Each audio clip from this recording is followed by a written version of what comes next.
ഇനി ഞാൻ ഉണ്ടാക്കി നോക്കുന്നത് മഞ്ഞൾ ചോറാണ്. ഒരുപാട് തവണ വീഡിയോയിലൊക്കെ കണ്ടിട്ടുണ്ട്. പത്തനംതിട്ടക്കാർക്ക് ഇത് അത്ര പരിചിതമല്ല. പക്ഷേ മറ്റ് സ്ഥലങ്ങളിലൊക്കെ പ്രസവശേഷം സ്ത്രീകൾക്ക് 28 ദിവസം മഞ്ഞൾ ചോറ് ഉണ്ടാക്കി കൊടുക്കുന്ന അമ്മമാരൊക്കെ ഉണ്ടാക്കി കൊടുക്കാറുണ്ട്. അപ്പം ഞാനത് കണ്ടപ്പോൾ എനിക്ക് ചെയ്ത് നോക്കണം തോന്നി.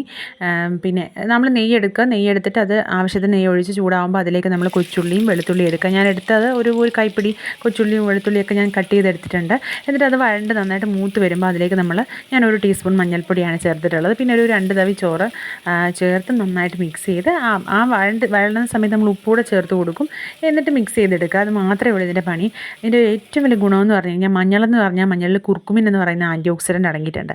അപ്പോൾ അത് നമ്മുടെ രോഗപ്രതിരോധ ശേഷി വർദ്ധിപ്പിക്കുന്നതിന്, നമ്മുടെ സ്കിന്നിന്, നമ്മുടെ ദഹന പ്രക്രിയ മെച്ചപ്പെടുത്തുന്നതിന്, അതേപോലെ തന്നെ നമ്മുടെ വയറിനകത്തുള്ള കോൺസ്റ്റിപ്പേഷൻ പോലുള്ള പ്രശ്നങ്ങൾ മാറുന്നതിനൊക്കെ വളരെ നല്ലതാണ്.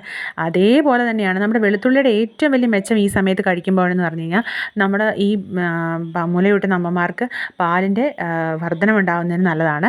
പിന്നെ കൊച്ചുള്ളിക്കും അതേപോലെ തന്നെ. കൊച്ചുള്ളി എന്ന് പറഞ്ഞാൽ നമ്മുടെ ഈ കോൺസ്റ്റിപ്പേഷൻ, അതായത് പ്രസവശേഷം ഉണ്ടാകുന്ന മലബന്ധ പ്രശ്നങ്ങളൊക്കെ മാറുന്നതിന് കൊച്ചുള്ളി വളരെ നല്ലതാണ്. രോഗപ്രതിരോധ ശേഷിക്ക് നല്ലതാണ്, നമ്മുടെ പിന്നെ സ്കിന്നിന് നല്ലതാണ്, തലമുടിക്ക് നല്ലതാണ്. അങ്ങനെ എല്ലാം കൊണ്ടും ഗുണമുള്ളൊരു കാര്യമാണ് ഇത്. 28 ദിവസം ഉണ്ടാക്കി കൊടുക്കുന്ന അമ്മമാരൊക്കെ ഉണ്ട്. ഇവിടെ അമ്മയ്ക്ക് പിന്നെ രാവിലെ തൊട്ട് വൈകാൻ വരെയുള്ള ജോലി ചെയ്തിട്ട് ഇതുകൂടെ ചെയ്തു തരാനൊന്നും പറ്റില്ല. അപ്പം ഞാൻ തന്നെ ഉണ്ടാക്കിയതാണ്. ഒരു സമയം കിട്ടിയ സമയത്ത് ഞാൻ തന്നെ ഇത് ഉണ്ടാക്കി നോക്കിയതാണ്. എനിക്ക് കഴിക്കാനും ഇത് ഒരു ദിവസമെങ്കിലും നമ്മൾ കഴിക്കുമ്പോൾ നമുക്ക് അത്രയും ബെനിഫിറ്റ് ഉണ്ടാവട്ടെ ഒരു നേരം. ഞാൻ ഉച്ചക്കത്തെ ഫുഡായിട്ട് ഇതാണ് കഴിച്ചത് കേട്ടോ.